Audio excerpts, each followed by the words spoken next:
और उनका दावा यह था या तो अर्श पर या फर्श पर कि या तो जो है 10 सीट या 15 सीट, जो भी, वो मुझे याद नहीं कितनी सीट उन्होंने बोली थी, या फिर 150 के ऊपर।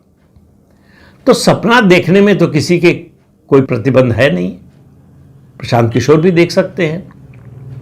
लेकिन चुनाव की तिथि जैसे, यानी मतदान की तिथि जैसे जैसे नजदीक आ रही है, उनके भाषणों से, उनके बयानों से स्पष्ट होता जा रहा है कि वो दरअसल महागठबंधन के लिए बैटिंग कर रहे थे।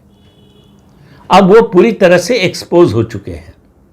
वो पहले राजनीतिक दलों के बीच में एक्सपोज हुए, अपनी पार्टी के कार्यकर्ताओं के बीच एक्सपोज हुए, अब बिहार के लोगों के सामने भी एक्सपोज हो चुके हैं।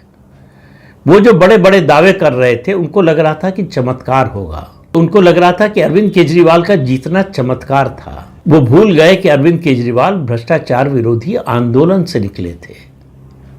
प्रशांत किशोर किसी आंदोलन से नहीं निकले थे, न निकले हैं।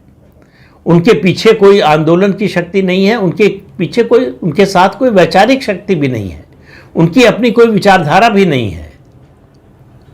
वो भाड़े पर काम करने वाले एक प्रोफेशनल हैं, इससे ज्यादा की हैसियत उनकी कुछ नहीं है। चुनाव के मैदान में या राजनीति में उनका कोई आधार, जनाधार या उनकी कोई हैसियत नहीं है। लेकिन उनको लगा कि मैं सलाह देता हूं, वो लोग जीत जाते हैं तो मैं खुद मैदान में उतर जाऊं तो मैं तो बहुत बड़े बहुमत से जीत जाऊंगा। ये गलतफहमी बिहार के लोगों ने उनकी उतार दी।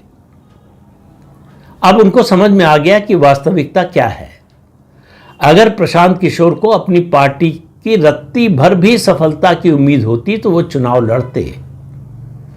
उनका चुनाव मैदान से भागना एक तरह से वॉकओवर देना, उन्होंने मान लिया है कि वो इस चुनाव में मैदान में नहीं है। मतलब उनसे मेरा मतलब है उनकी पार्टी। पैसा उनके पास है, पैसा खर्च कर रहे हैं, 3-3.5 साल से पैसा खर्च कर रहे हैं, सोशल मीडिया पर बेतहाशा पैसा खर्च किया है, बड़ी टीम बनाई है, और वो टीम उनकी जो है 3-3.5 साल से कर रही है। दावा करते थे कि जाति की राजनीति नहीं करेंगे, ये लोग जाति की राजनीति करते हैं। उन्होंने शुरू में जो व्हाट्सएप ग्रुप बनाए वो सब जातियों के आधार पर बनाए, हर जाति के अलग अलग व्हाट्सएप ग्रुप बनाए।